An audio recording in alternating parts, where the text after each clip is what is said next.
Good afternoon, all, and welcome to Healing in the Wake of Community Violence, Lessons from Newtown and Beyond. I'm Dr. Robert Kincherf.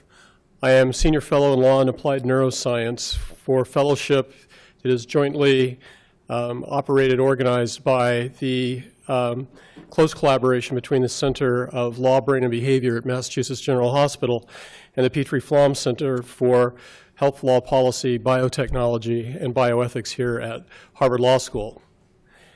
I welcome you all to this event on behalf of the Faculty Director of the Petrie-Flom Center, Professor I. Glenn Cohen, and the co-directors of the Center for Law, Brain, and Behavior, Dr. Bruce Price and Dr. Judith Edersheim. This event, Healing in the Wake of Community Violence, is also co-sponsored by William James College and the Science, Religion, and Culture program at Harvard Divinity School. Today, we will first view the film Newtown, and then take a brief intermission to gather our thoughts, and then hear comments from panel members before engaging in discussion with them. Now it's my pleasure to introduce Martha Minow, Professor of Law, and the Morgan and Helen Chu Dean of Harvard Law School. Dean Minow is a renowned legal scholar, human rights expert, and advocate, and as Dean, a calm and visionary leader in legal education, and not incidentally for my life, was a generous mentor to me when I was a student at Harvard Law School.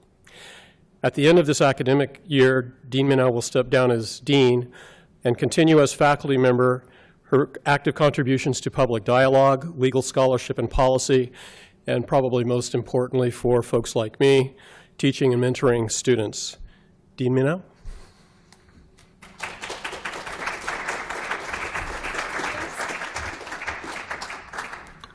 Hello, and it is a real pleasure to be here, although the subject, of course, is so serious.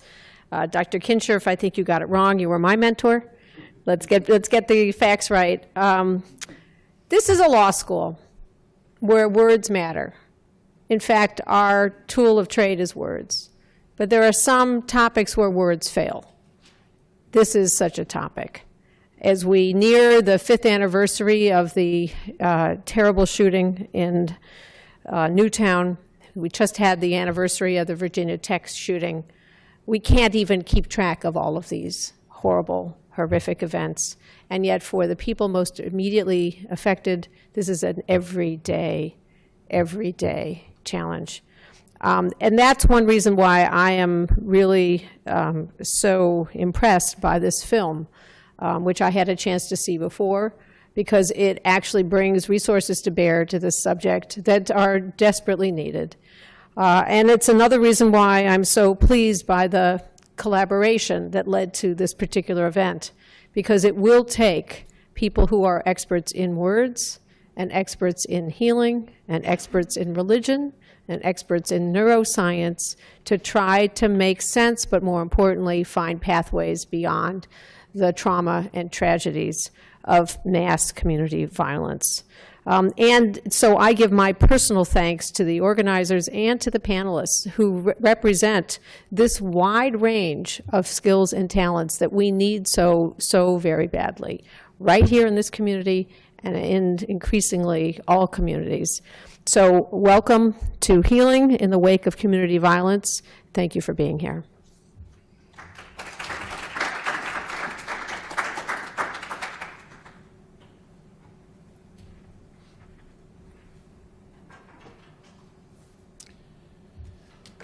So now we'll show the remarkable and profoundly moving film Newtown, produced and directed by Kim Snyder, who is with us here today.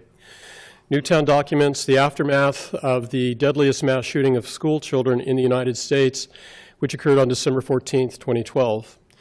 Newtown presents a complex story of unspeakable tragedy, but also of extraordinary resilience.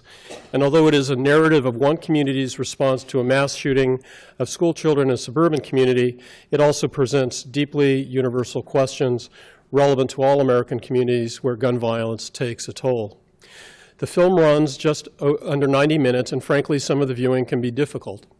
Anyone present is welcome to step out of the viewing to take a breath or take a break for as long as you might need before returning to view the film or to hear from and interact with the post-film panelists. In fact, you're welcome to use the break and catering room next door. After the film, we'll take 10 minutes break before returning to hear from the panel. So now we'll start the film Newtown. Thank you. Welcome back. It's now my pleasure to introduce our distinguished moderator for this panel, Dr. Ahmed Ragab. Dr. Ragab is the Richard T. Watson Associate Professor of Science and Religion at Harvard Divinity School, Affiliate Associate Professor at the Department of the History of Science, and Director of the Science, Religion, and Culture Program at Harvard Divinity School. Dr. Ragab is a physician, a historian of science and medicine, and a scholar of science and religion. And if we were to go any further, we could probably spend the rest of the day. But I know that he's as eager as I am to sort of move to the conversation. So, Dr. Ragab? Thank you all for coming. Do you want this, or are you good? Well, this is actually better. Thank you. So I will present our speakers in the order that they will speak, and then I will step back and listen to the remarks like the rest of you. So first we'll hear some brief comments from the director, Kim Snyder. Kim Snyder is a filmmaker who's in 2007 co-founded the Because Foundation to direct and produce a series of socially conscious documentaries. Her film, Welcome to Shelbyville, was nationally broadcast on PBS in 2011. Kim is a Sundance Institute fellow, and she produced and directed her most recent film, Newtown, which has been received with acclaim and was nationally broadcast on PBS earlier this month. Our first panelist is Professor Wendy Barmett. She is the Matthews Distinguished University Professor of Law, Director of the Center for Health Policy and Law, and Associate Dean for Interdisciplinary Education and Research Support at the Northeastern University School of Law. She's also Professor of Public Policy and Urban Affairs at Northeastern University School of Public Policy and Urban Affairs. Her areas of scholarship include guns and gun violence as public health crisis. Then we'll hear from Rufus Falk. He is the Program Director of the Gang Mediation Initiative of the Boston 10-Point Coalition. The Boston 10-Point Coalition is a coalition of faith communities founded in 1992 to respond to the rampant gun violence among Boston youth at that time. The 10-Point Coalition continues to collaborate with other organizations and community leaders to fulfill its mission to mobilize community around issues affecting youth, especially youth at high risk for violence, drug abuse, and other destructive behavior. And then we'll hear from Professor Michelle Bousquet. She's the Assistant Professor of Psychology at Harvard Medical School and Associate in Psychology, Boston Children's Hospital. Dr. Bousquet is a neuroscientist whose current research program integrates genetics and epigenetics, developmental neuroscience, biological psychiatry, and social emotional processing research to examine the impact of maternal and child exposure to adversity and trauma and how it impacts child development and the emergence of mental disorders and intergenerational transmission of the effects of trauma. Please join me in welcoming our panelists. Kim.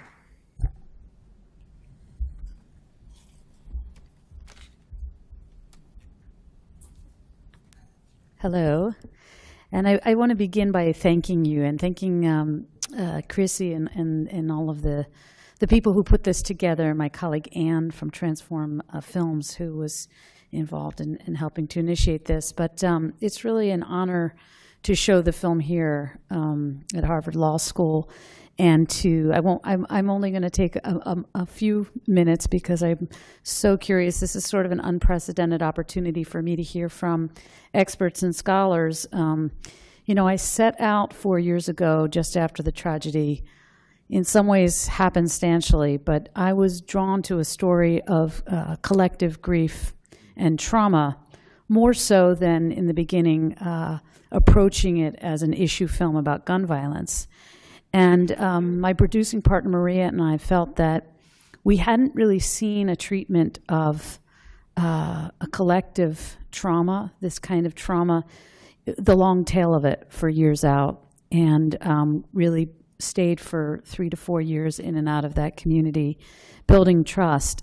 So what we felt was rare and important to do here, which was very tricky. You know, I think that the whole experience of a term I at one point came to know as a layperson and filmmaker was, you know, this term of existential trauma and what happens when this trauma that is so personal and close to those who lost loved ones reverberates out. We hadn't seen something that really looked at those ripple effects, but in Newtown, my experience was that idea of survival guilt and all of these silos of sub-communities that really were fractured and broken and frozen was devastating and intriguing to explore, certainly as a documentarian, and that's why it was so important to us to show the perspective of the doctor and the priest and the neighbor and the others that you saw.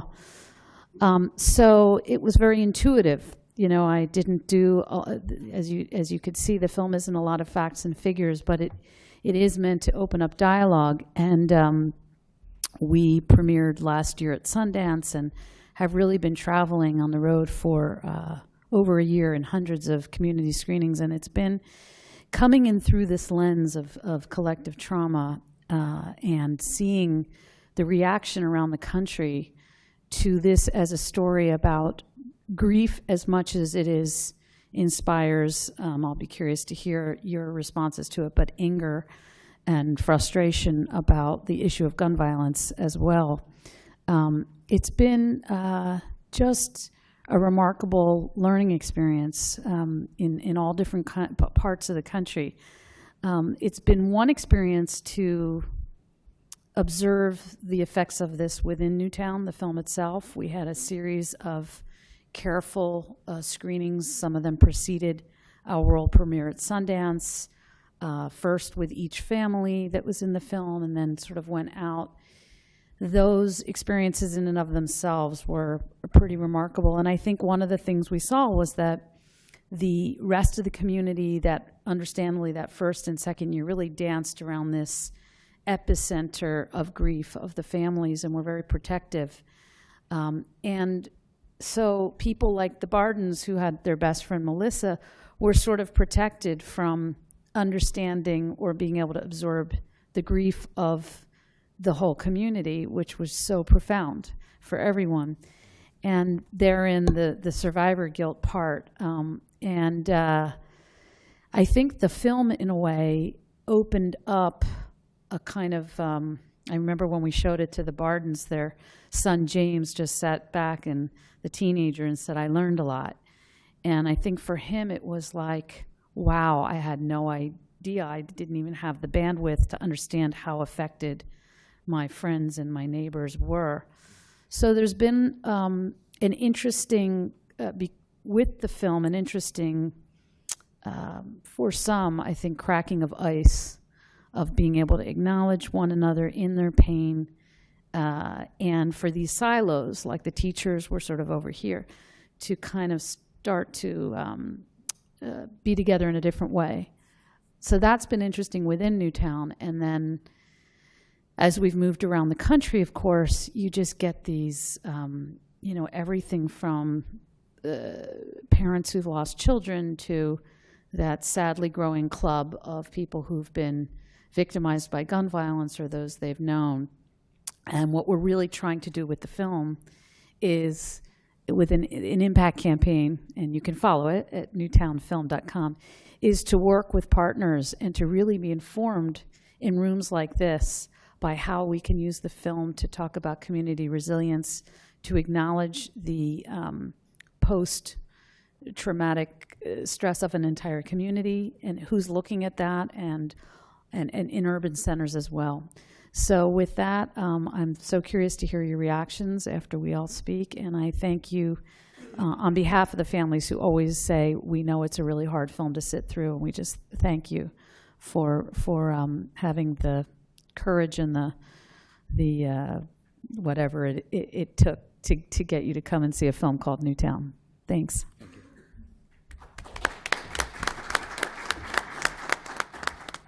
It's truly remarkable, profound, and moving film. I'm so humbled to have the opportunity to talk to you today. And I was asked to talk about a public health perspective and what might that bring to bear on this. And I knew that certainly my slides could not do justice to what we just saw, and nor could my words. We're at a place right now where only art can go. But I did think of a poem that I think of frequently when I think about a public health perspective, which is John Donne's 1624 Meditations, because truly the children of Newtown were part of the continent in which their family and friends and community and all of us live. I'm going to try in a few minutes to talk a little bit about why I think it helps, what insight I think we gain from thinking about what happened in Newtown as a public health problem and what that might mean. And I think the film illustrates this in many ways, some of which are paradoxical. I put up on the slides a definition from Merriam-Webster's. There are many others. But what I want to emphasize here first is the health of people in general.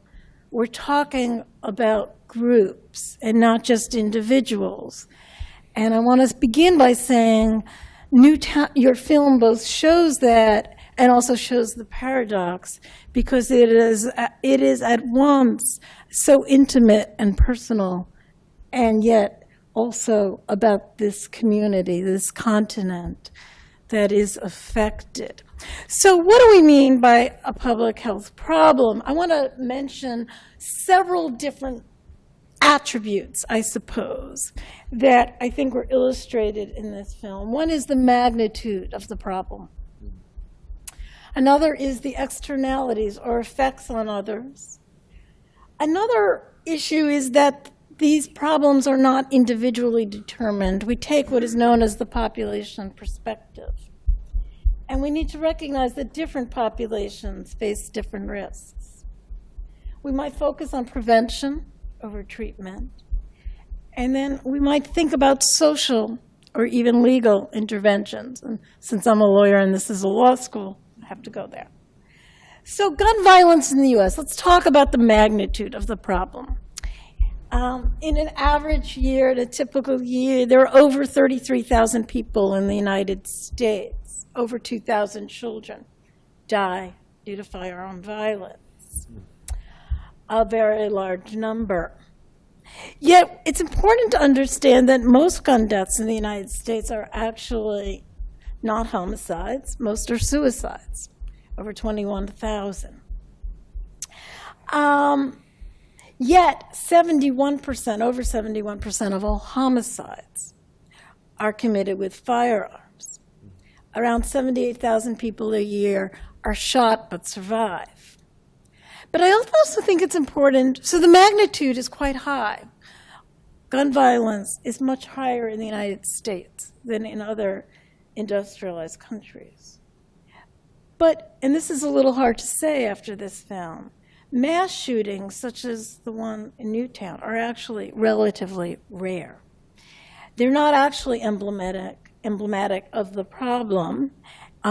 This is data from Mother Jones, and the data is, debatable because you can define this in different ways.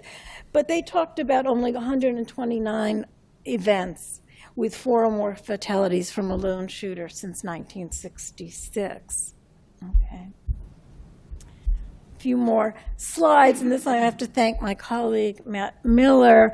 And you can see total firearm deaths is the gray, suicides below it, and homicides far lower than that.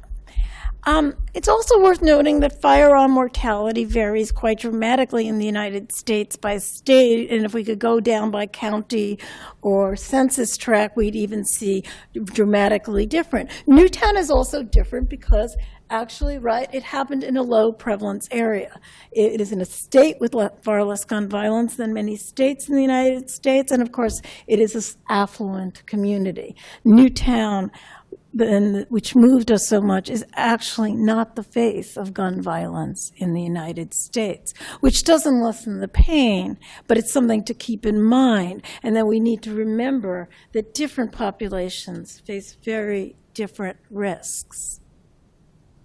And I should just add here that, in some ways, though, and we know this in public health, it's the unusual risk, the unexpected risk that moves us the most. Think about how more fearful people were in the United States to Ebola in the US, very rare, than to motor vehicular death, very common, right? Gun violence is not endemic in Newtown. And that's in part why it was so shocking. We'll hear later about communities where the prevalence is far higher, and we can't forget that. Public health harms are often harms that happen to others. Gun violence affects others, and this film, of course, showed this so greatly. It caused trauma to family, community, first responders, society. It has costs, and I think less emphasis was made on this, right? Healthcare costs, law enforcement, and broader social costs. Think about how we as a society, all of us, even those of us who don't know anyone in Newtown, are affected. Think about the children throughout the country who do lockdown drills in schools, right? And that also probably started with Columbine. But what does that do? Right? The effects, the externalities, the harms to others are greater than we can understand. But what's less obvious is that public health problems are not individually determined. Now, on the one hand, that's obvious, right? I mean, the children in Newtown did not cause the harm to them, okay? Individuals can affect, but they cannot control the risks they face, and sometimes they can barely affect them at all. As one of the fathers said, we did everything right. These parents didn't do something. But what's also important to understand is that risks are determined at population levels. The risks, again, that families faced in Newtown are less than the risks that families face in New Orleans, of losing their children to gun violence. Different populations face different risks. Risks arise at population levels. Americans in general face higher risks of gun deaths, as I've said before, than residents of other wealthy countries, but less so in Newtown. And there are a large number of social factors that help determine these risks, the so-called social determinants, right? Economic, social, the legal environment, culture, community bonds. There are so many factors that affect risks. Well, public health is often thought of as emphasizing prevention over treatment. So I know we're here talking about healing, and healing is about treating those in the community who have been wounded. But I do want to talk a moment about prevention. Because if risks arise at a population level, then to prevent these risks, we need to prevent, right? To think about prevention, we can say upstream or primary prevention at a population level before it occurs.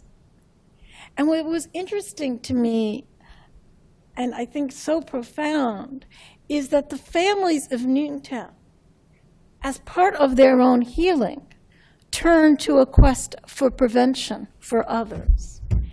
And the way they did it, right, was their social engagement. For the families of Newtown, social engagement, activism, law reform was a form not only of personal healing, but also primary prevention. They saw changes in the gun laws and their ability to advocate for those changes as a means of prevention, because they understood that the risk that their children faced, and that they, of course, also faced, could not be prevented at an individual level. There was nothing that could have been, somebody could have, if somebody could have, should have known, done something about Adam Lanza, but that doesn't get to the source of the problem.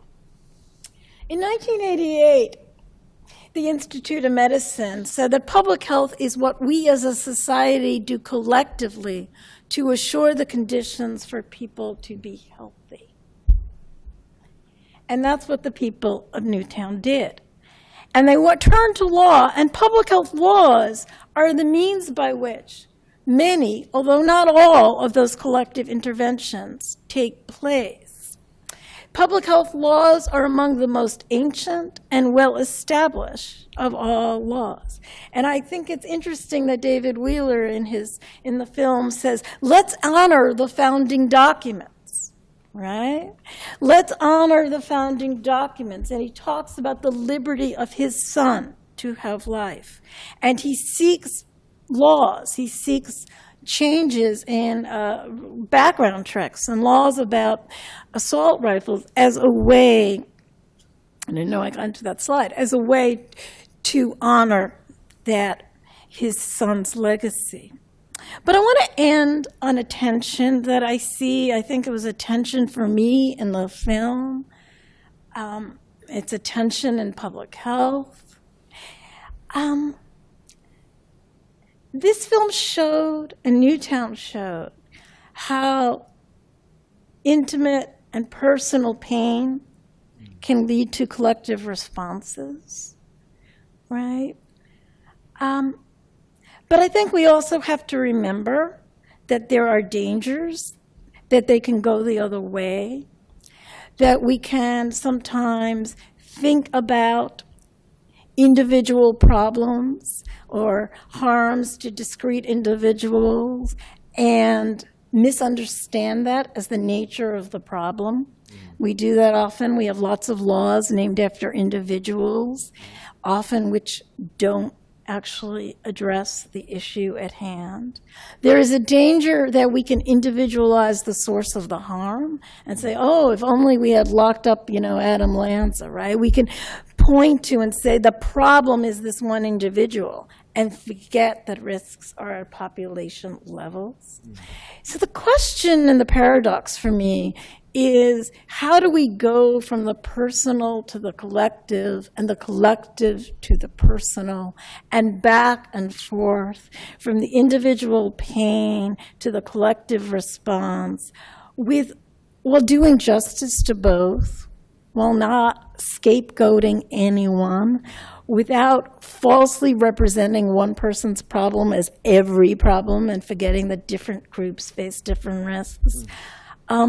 How do we recognize that on this continent we are all individuals and we're all tied together?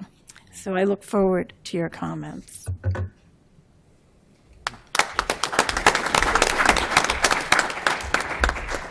Good evening, everyone. My name is Rufus J. Falk. I'm the program director of the Boston 10-Point Coalition. And to be quite honest with you, I found it difficult to watch the whole movie. Not only having a 3-year-old daughter myself, but just having grown up in a neighborhood and a community where we experience gun violence far too often. I realized how traumatized I was already, and I sort of knew my limit, that I couldn't complete watching the whole movie, but I knew it was great work, and I really appreciate what you did. And I want to make sure I honor those victims, but also the victims who never get documentaries made for their loss of life. I just wanted to start with just to give a little personal context. I can remember my first sort of inclination that violence was around me was when an 11-year-old girl named Tiffany Darlene Moore was murdered. And I remember hearing the story and then going to camp and talking to my friends about it and then being fearful that something like that could happen to me. She was just sitting on the mailbox, minding her business with her friends, and she was hit by a stray bullet. She was killed. And that I remember having a sense of fear that, could this happen to me? It was 1988 and I was 6 years old. So we had 6-year-olds who were talking about violence, talking about homicides, and feeling that it could quite possibly happen to me. And that feeling doesn't go away, and you don't realize how much you're impacted by those instances of violence, those instances of trauma, sometimes some people never realize it, but as a 35-year-old man, I realized that's really where it started for me, starting to be desensitized by the violent events that's happened in my neighborhood.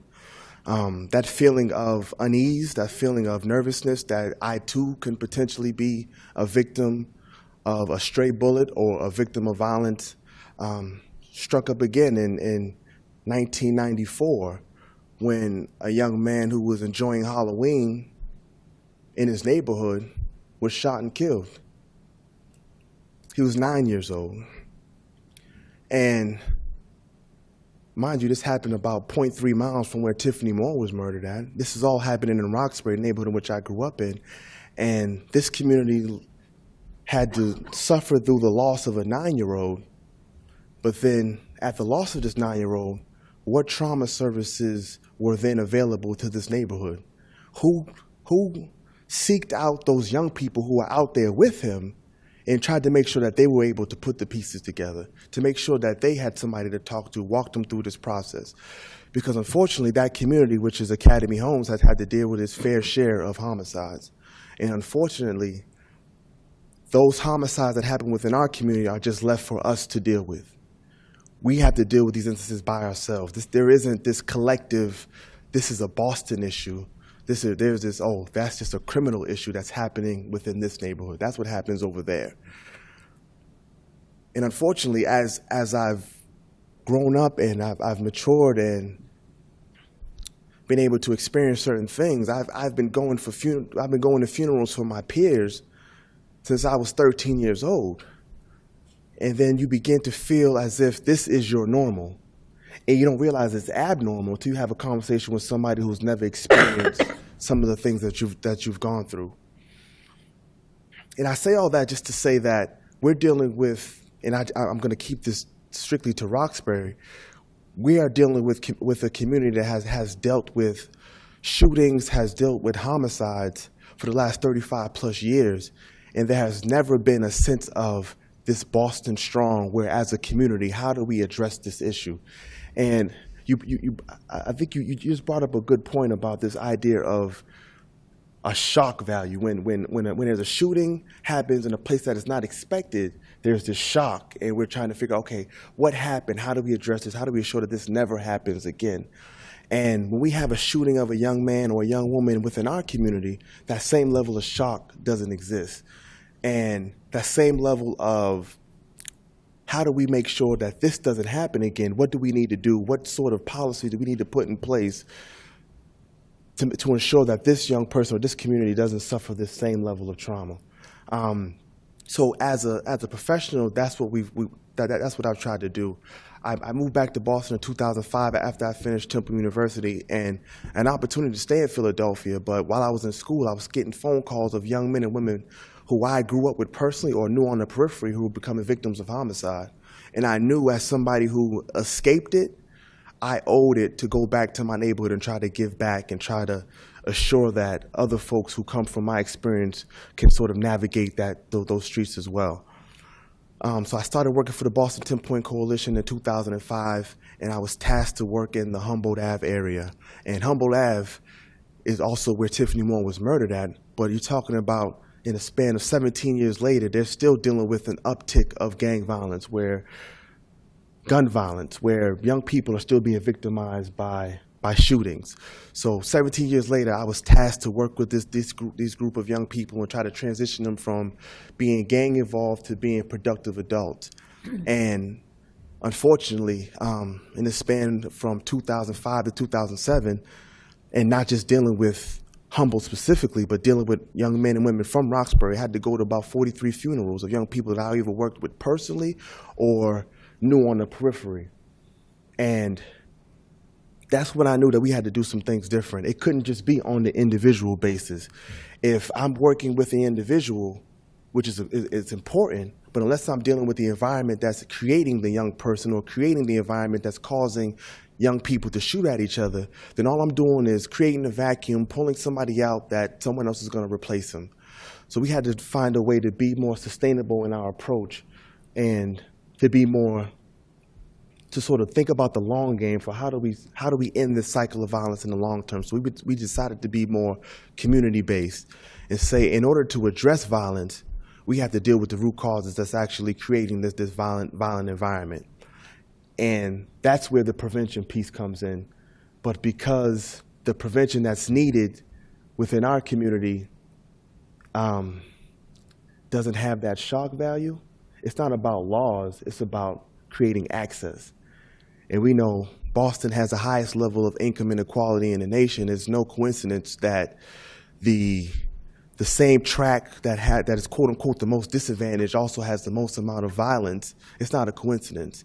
So the preventative measure that we see is, okay, we have to create more opportunity and more resources within this tract to sort of address the violence that happens within our community. So that's what we've tried to do. We've tried to be preventative. We tried to bring more resources. And in that, we haven't received the level of support necessary. There's always going to be a lack of jobs. There's always going to be a lack of quality education, because as an organization, we can't deal with that by ourselves. So that's where partnerships come in. That's where those communities that don't experience the violence but want to do something, that's where you start to build those partnerships, because Roxbury and these Roxbury, Dorchester, Mattapan cannot tackle these issues by ourselves. It has to be a communal thing, and not just within Boston, within the whole state. And that's what has been lacking, but that's what we're trying to build, this more coalition of the willing. I'm trying not to ramble on because it's an emotional subject and a subject that we can tackle. And we find these commonalities between the trauma that's felt in Newtown and the trauma that's felt in Roxbury. They both hit the same place. And if we can use that as a starting point, then we can figure out as a community, how can we begin to come together to address the larger issue? And that's what I really want to work towards, and that's what we're really trying to get to. But I think a piece that gets missed is the perception piece. Perception is rarely discussed around traumatic incidents.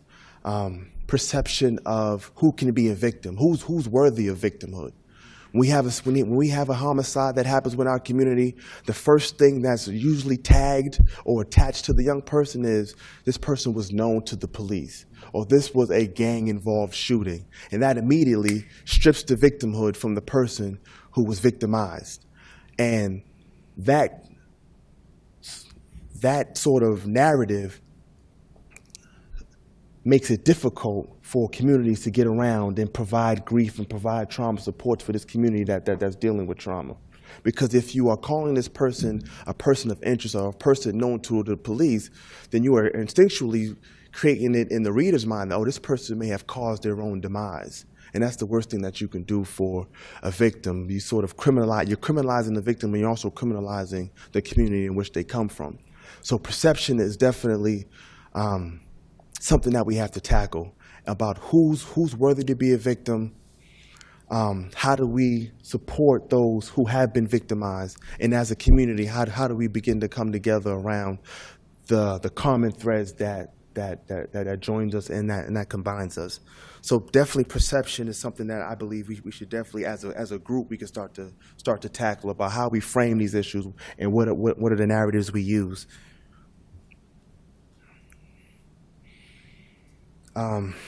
Also, one of the things around prevention, as an organization, we decided to try to build a trauma protocol, because oftentimes we've had shootings in our communities, and every individual impacted doesn't receive the necessary support to sort of make sure that they have the mental health support. So we don't have a retaliatory situation that happens right after, or we don't have a situation where young people or families or communities who are grieving are sort of being left out in the lurch and not receiving the supports necessary, which can, like, again, create that ripple effect where this one instance can cause 2 to 3 more instances and further traumatize the neighbors. So we're building a trauma protocol where we don't have one individual trying to be the trauma support for all instances. And that's what we had. That's why I got burnt out, where I felt like I couldn't do the work anymore. I didn't want to go to another funeral. I didn't want to go to another crime scene, because I was tired of seeing young people crying. I was tired of going to funerals and hearing the wails of mothers who have lost their children. And we had to create a trauma protocol sort of similar to where the Boston Police, there's no one Boston Police unit that is designed to go to every area of the city. They have different districts where they know the community, they have connections, they know where services need to be there. So as Boston Temple, we made a connection with Northeastern University to build that trauma protocol to figure out how traumatized are these communities? Are these communities receiving services? And what assets already exist in the neighborhood to ensure that if a traumatic event does happen, how can we make sure that we're supporting these folks? So I'm very interested to hear folks' thoughts, hear folks' questions, but as a community that has dealt with trauma and is continuing to deal with trauma, we realize that collaboration is the way that we can sustainably and once and for all in this culture of violence and gun violence that our community has been experiencing. So I thank you for your time, and I look forward to hearing your thoughts.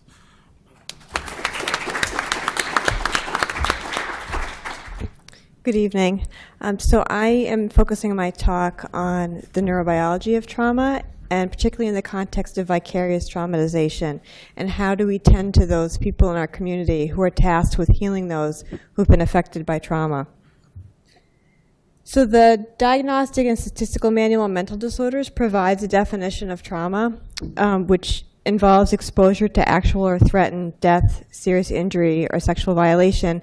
Not surprisingly, direct exposure would count as a trauma, but it's also important to note that it's not just direct exposure, but also witnessing such an event, learning about an event happening to a close family member or friend, or hearing repeated or extreme exposure to aversive details of an event.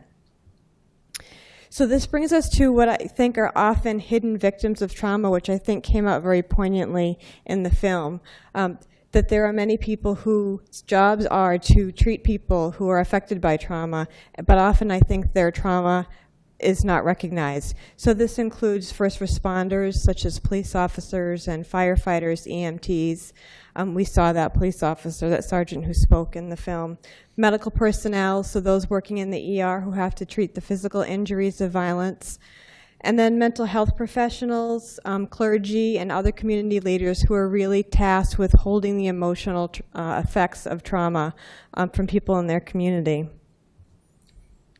So physiologically, when we are exposed to a trauma, there are multiple systems that involuntarily become involved. There are various areas of the brain, such as the prefrontal cortex and the amygdala, the autonomic nervous system, and the hypothalamic pituitary adrenal axis, which produces cortisol, which you may have heard about.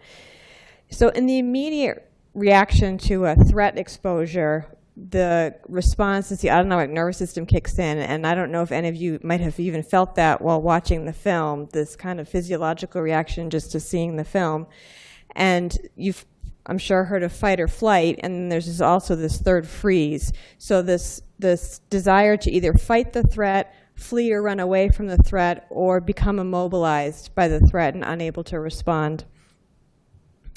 And over time, these various systems have a feedback loop, if untreated, that can lead to mental health difficulties, such as post-traumatic stress disorder, depression, anxiety, and substance use in order to self-medicate against those symptoms, as well as physical and cognitive issues, exhaustion, physical illness, sleep problems, difficulty with concentration, so forth.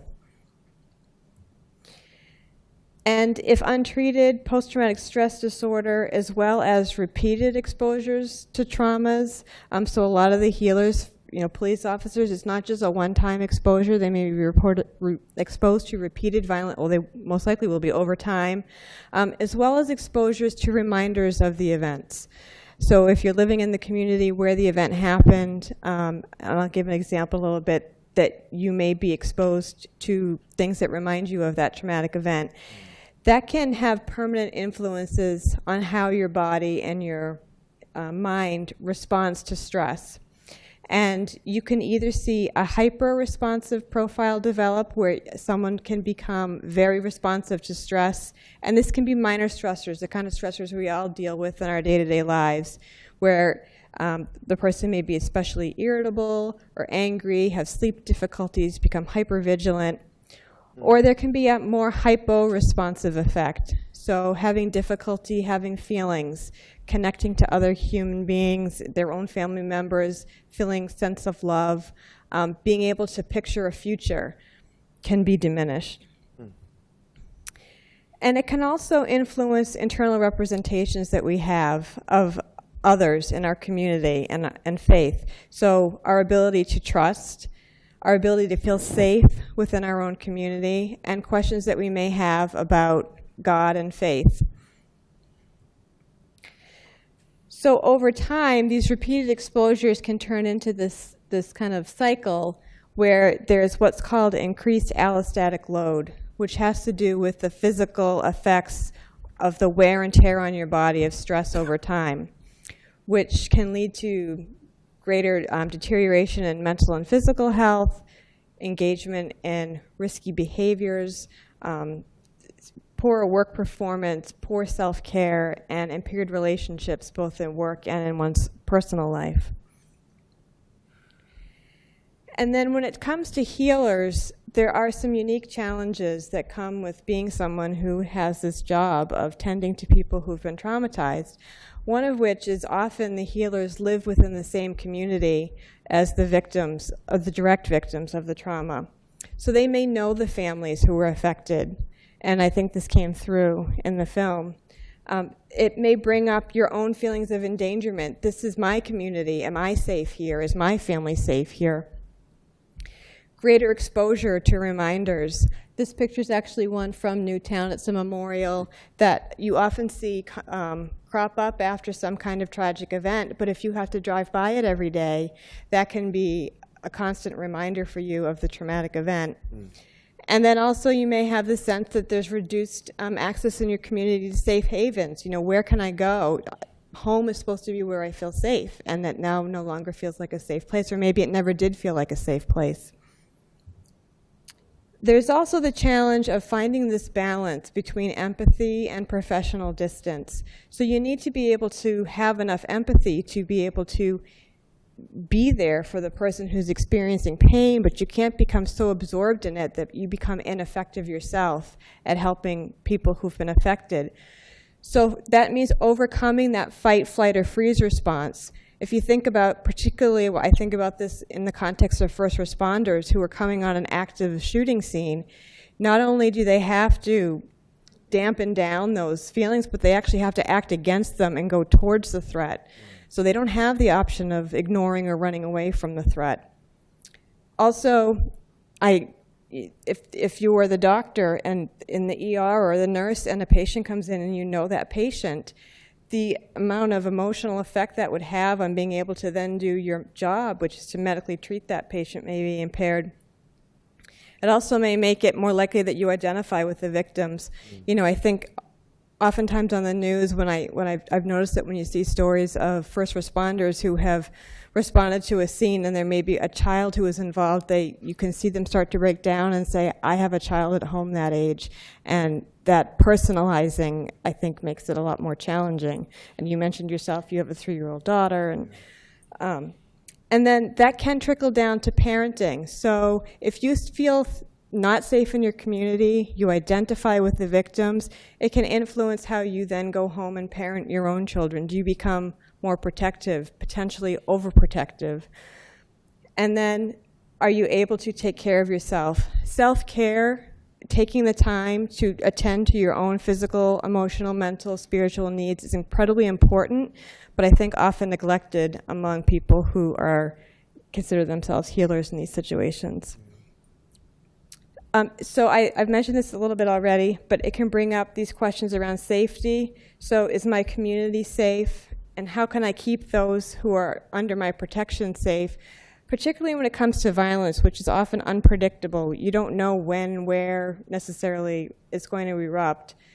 And then what about your own safety and your family safety? The thought, that could have been my child, or that was my child, or my neighbor's child, or my friend's child, can be paralyzing.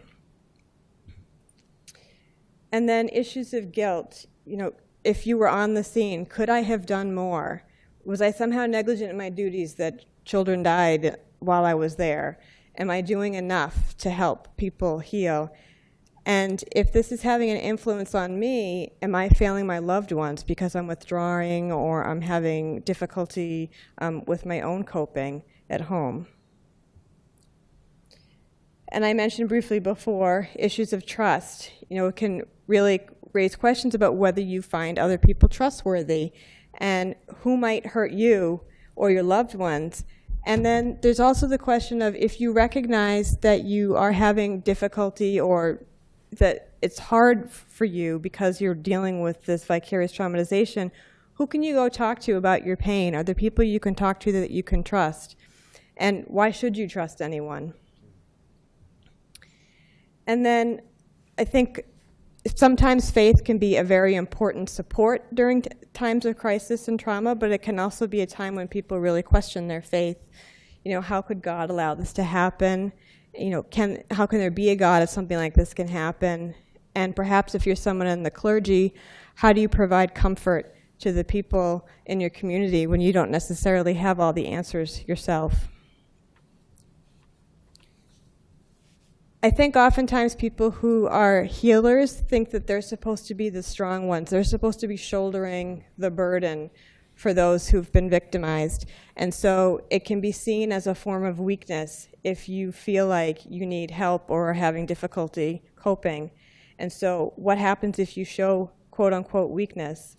And I think there's a stigma around this. What happens if others find out that you need help? How do I even know if I need help? It'd be, of course, if there's something traumatic that happens, you'd expect that you would be upset after, that there would be after effects. But when does it rise to the level that it's important to seek out help? And where can I go for help if I think I do need help?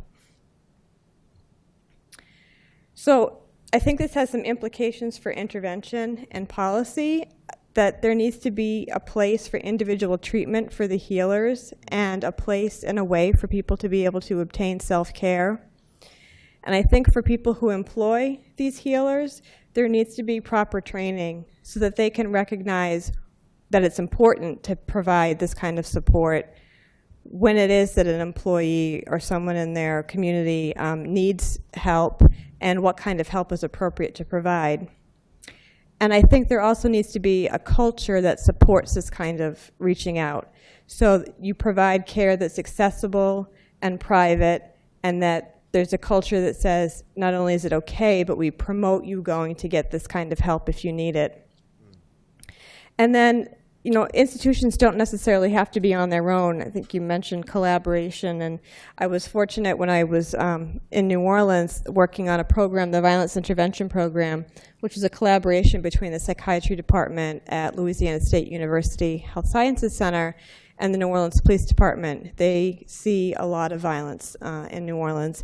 And this collaboration allowed the police officers and other first responders an access to the psychiatry department to provide support and training for the police officers. And so that was in place when Katrina occurred, and the mental health professionals were there to provide support. I believe they even did it on boats when there wasn't even a building in order to operate. And at the societal level, I think we need to have more recognition of this concept of vicarious traumatization. We need to destigmatize mental health treatment. I think we need to, too often it's seen as seeking it out as a sign of weakness or there's something wrong. It needs to be treated as just as important as treating your physical health. And that there needs to be proper funding and resources to support treatment for first-line responders so that they can continue to work effectively, but also to honor the work that they do in our community. Thank you.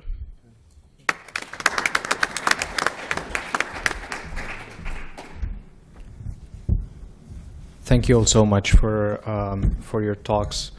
I think it's, all the movie and then the talks bring very important points about thinking about gun violence from as a public health issue, as an issue that's affecting communities, an issue that's also affecting, causing trauma for the responders and for people who are trying to do something about gun violence. And I think probably if there is a dominant theme that we had in the film, but also in the talks that we had, is that we need to have a larger view of gun violence and think about it more generally. So not only about the poster events that come to shock our consciousness, but also the other forms of gun violence that are everywhere, or even to think about the larger infrastructure of gun violence. So in the film, there was a discussion of sort of quantitative and qualitative thinking about guns in a way, in terms of the types of guns and the place of guns.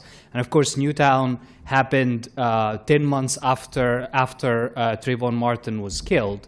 So it brings in another form of gun violence, which is related to extrajudicial killing, to the stand your ground laws, and that lead to the killing of a lot of people, to also the militarization and weaponization of the police force, which leads again to other victimization of different communities.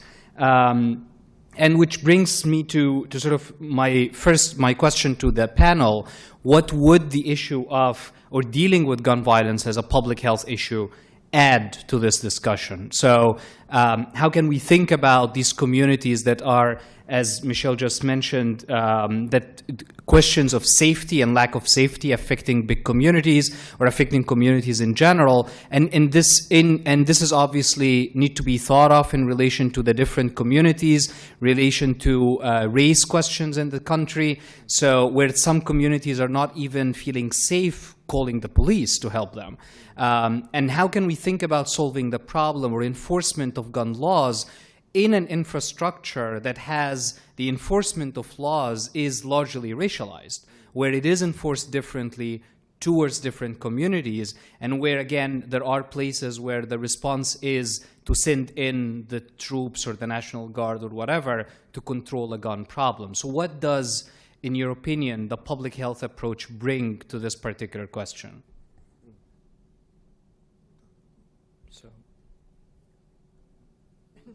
You're not gonna touch that one? Do I push? Oh, there you go. I think the great thing about bringing public health into the gun violence space is that you start to look at the systemic causes, or you're looking at root causes of gun violence. You're not, unfortunately, when we have instances of violence within our community, we are quick to point the finger at the 15-year-old that pulled the trigger broad daylight, but we rarely talk about the environment that created that 15-year-old. So when you're looking at it at a public, taking a public health perspective and looking at gun violence, you're looking at the causes systemically that created that environment that allowed that 15-year-old to again pull the trigger. What were the system failings that created that environment? No, I absolutely agree. I think you're going back, as I tried to say, to think about the social roots, recognizing that the issue, and your point about the racialization of this, the different communities are affected differently. So you have to understand the complexity, that these issues are multifactorial, that they're complex, that they play out in different communities differently. Another thing that I think we haven't mentioned so far, but it goes without saying, is that a public health perspective should be evidence-based, right? We want to, there's a lot of misunderstandings out there about the nature and causes of gun violence. One of the reasons I put the slide up about suicides is I don't think most people understand that most firearm deaths in the United States are by suicide.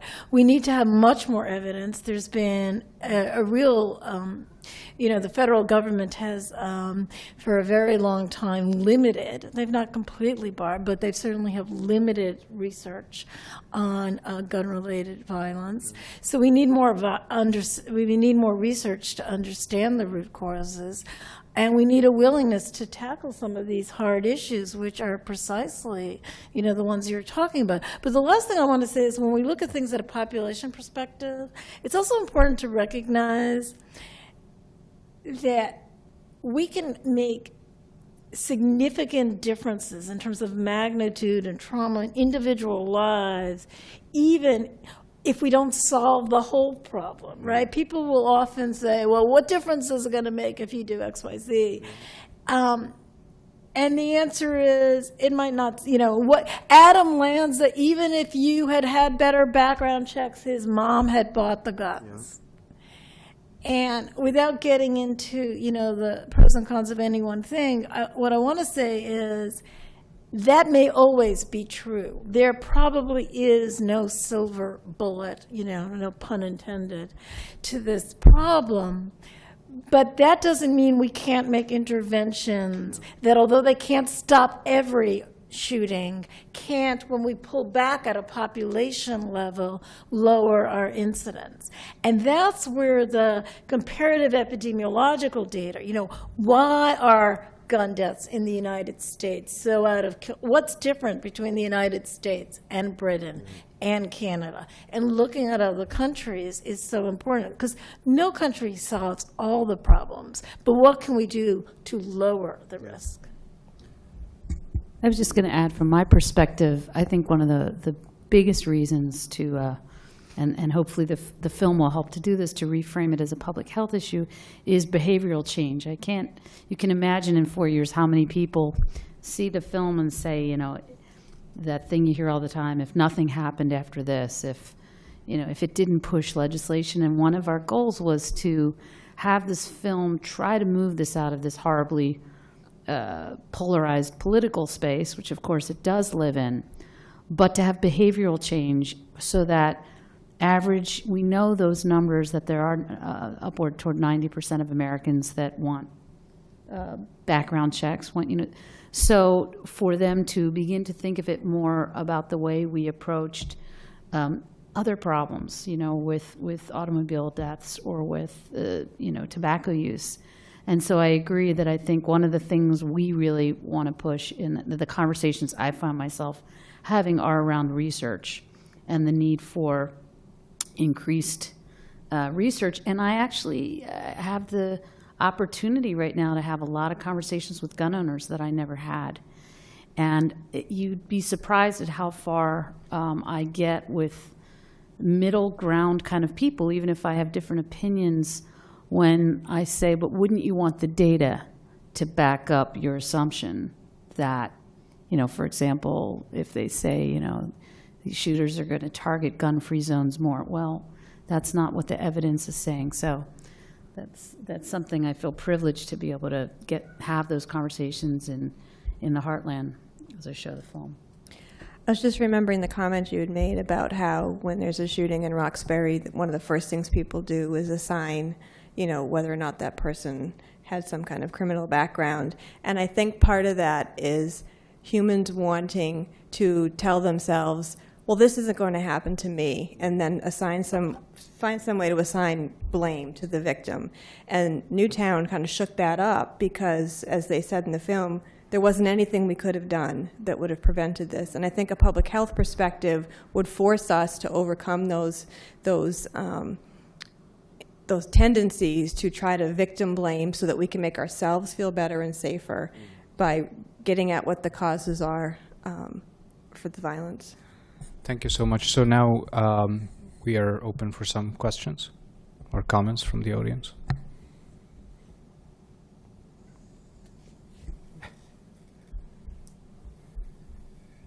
Well, my name is Charlie Homer. A card-carrying public health professional, among other things. I guess I don't quite share some of the optimism I hear on the stage about the potential impact of the public health perspective. I think our society has made a decision to reject the public health perspective about gun violence. Otherwise, we'd have 20 years of research and we would have a different dialogue. I think, so again, being in the law school, I might ask, so what are is the Second Amendment just an insufferable, unbeatable obstacle? How come somehow in Massachusetts we actually are able to sufficiently control guns in a way that we have? Again, Mr. Falk, your comments were incredibly compelling. And we do have the lowest rate of gun violence in the country in Massachusetts. So tell me a little more about the legal context, and is there a way that we can move this dialogue further, and perhaps there's a psychological fight or flight concept that we can bring into that? So I'll stop there. You know, gee, I'm freezing up the suggestion that this was optimistic here. This has been so sobering, and certainly, you know, this is not an optimistic moment for thinking about tackling these issues. Law, you know, when we think about the relationship between law and gun violence, it's extraordinarily complex. So there's the Second Amendment.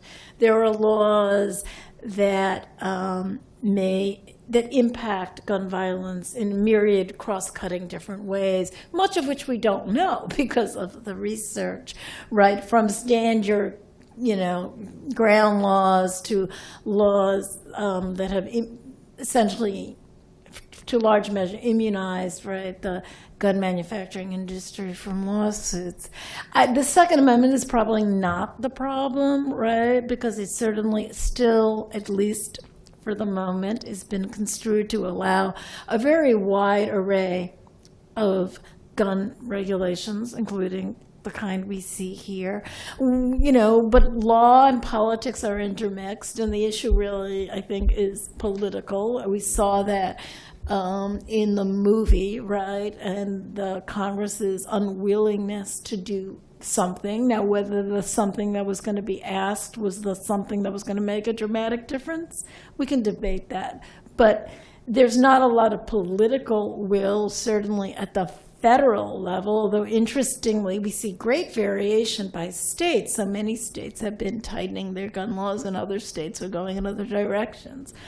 The Second Amendment for me right now at the moment is more rhetorical, right? And that's why I say law and politics are complex and intertwined. It serves as a rallying point to give a legal imprimatur of constitutionalism, of, you know, the founding faith that regulating guns is, right, violative of our fundamental rights. And that's very powerful. It's very rhetorically powerful. And as for the politics, I'm not optimistic at this moment.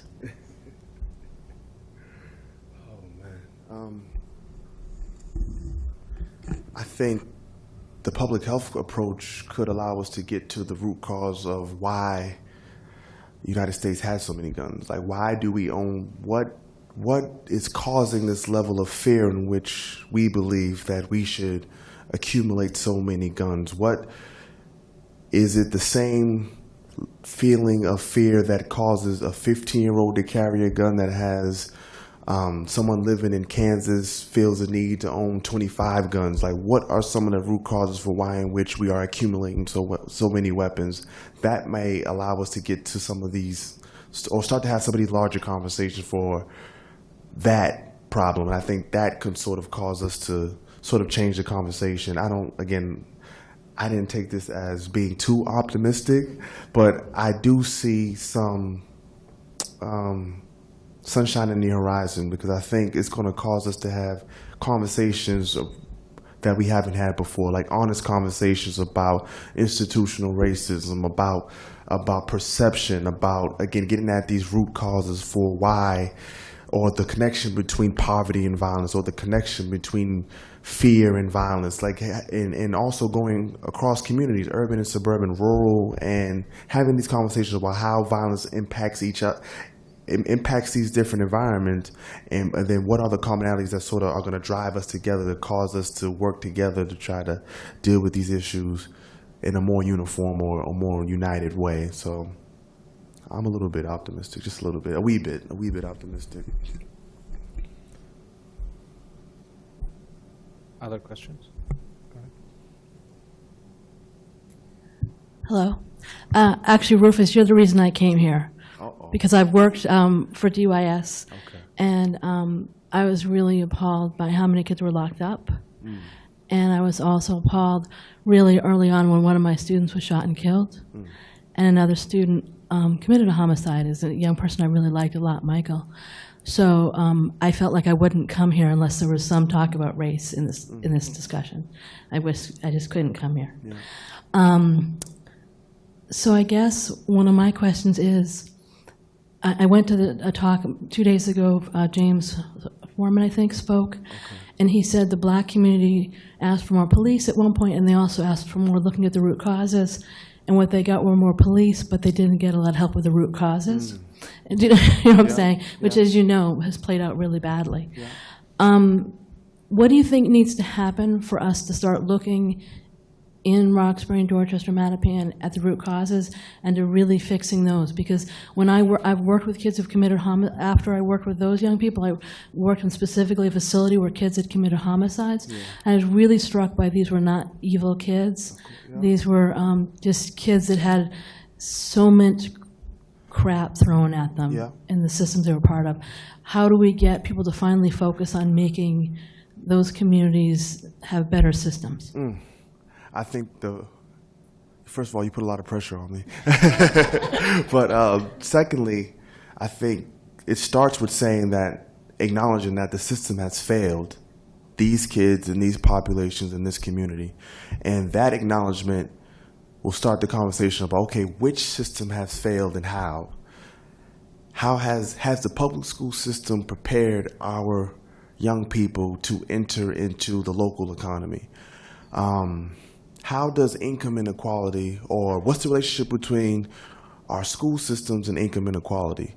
What's our relationship between the housing crisis and income inequality, and how do these instances and these issues impact the violence we see within our community? Like you said, we have to discuss the race issue within the city of Boston.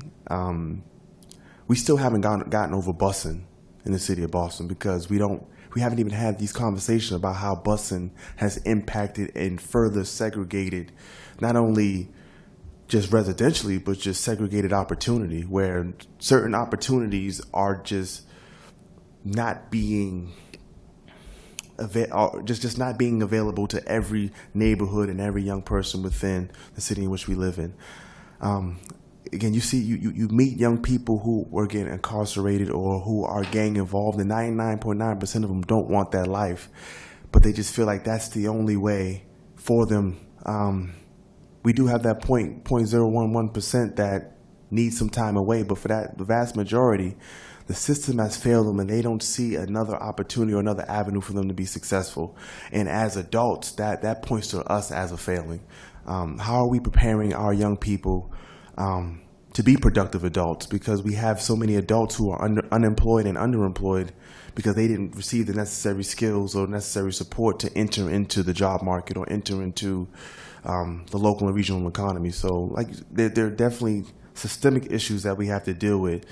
And the city of Boston, we haven't done a good enough job at discussing how race impacts that, discussing how segregated our city is, not only by neighborhood, just by opportunity, how opportunity isn't given equally, how zip code largely dictates your level of success, how the high school you graduate from dictates your level of success, how whether or not your community has a certain amount of college graduates can dictate your community level of success. So until we are willing to tackle those issues and have honest conversations, we still act as if racism doesn't exist in Boston.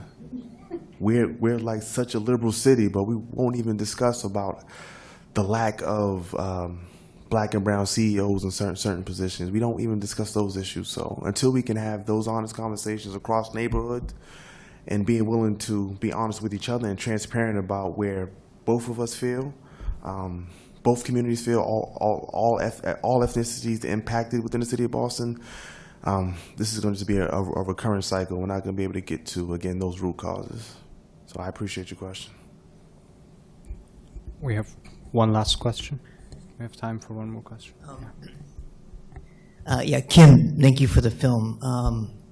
I just got this overwhelming impression that you were just an incredibly skilled and patient listener. And I have to say, in the political moment, I feel like that's a skill that's really lacking, is listening skill. Yeah. And I guess I sort of share this gentleman's frustration, and I guess this is also a question directed to Ahmed, if it's allowed. But I just don't know how to incentivize these conversations for people who by virtue of denial or comfort, just really aren't interested in having the conversation. You know, it's not even that, I don't know whether they're callous or whether they're just kind of in their own safe world, or they just, because, and locally in Cambridge, I work for a Protestant church, and the local churches here are extremely mobilized around, around having these conversations and taking direct action. But do you see, Ahmed, do you see a lack of commitment to this in other areas of the country in terms of religious institutions? Well, I mean, I think there is. I would say that there is a bigger problem also that's related to how violence is dealt with in general, and gun violence is dealt with in general. And I know that in many cases the argument about the portrayal of violence and about video games and about things like this has been always the argument that is levied by pro-gun lobbyists, for instance, or sort of the NRA, et cetera. But I think thinking about it in a larger context, in the sense that the habituation that takes place with the loss of life, the idea that, you know, just the fact that people die all the time, and that, you know, we hear these events, these mass shootings, again, and these are not the most significant sort of numbers of people that are lost to gun violence. We hear about them all the time. We sort of deal with particular neighborhoods as if these are places where just people die out of gun violence. So this kind of habituation leads to what you're talking about, which is like, you know, we're never going to solve this problem. There isn't even a chance of thinking about it. But at the same time, what I suggested in my question early on is the larger framework. I think gun violence in terms of individuals having guns is deeply connected to police violence. And I think the fact that the police has these armored vehicles and we see police officers walking with these M16 military-grade weapons is just naturalizing the appearance of military-grade weapons. And there is a reason why this one person in a rural area who uses guns to just hunt and for sports now wants a military-grade weapon. I mean, there is an attractiveness to owning these things, even if you'll never use them, or you think you'll never use them. But you want to own them, and part of it is, like, you know, these gunslinging officers with big guns that we're becoming more and more used to, and that we're becoming blind to how this is affecting minority communities and racially marginalized communities. So what I think... American mythology, though. Sorry? I mean, there's also a very deep American mythology Around guns, absolutely. around that. Yeah, exactly, of course. But then again, I mean, what I'm saying is this is part, and that's why I actually believe that a public health approach is very useful, because you could tackle all of these things as part of a larger question around gun and gun violence, which I don't think aiming for simple legislations as in let's just legislate background checks or let's do this piece. Now, doing these pieces are important, but I think public health approach allows us also to see the big picture, and then we can do pointed interventions. So, but I think the big picture is very important because, again, it allows us at least to see how it's affecting different communities in a variety of ways. So thank you all for your participation this evening. Let's give Kim our special applause for the work that she and her colleagues have done.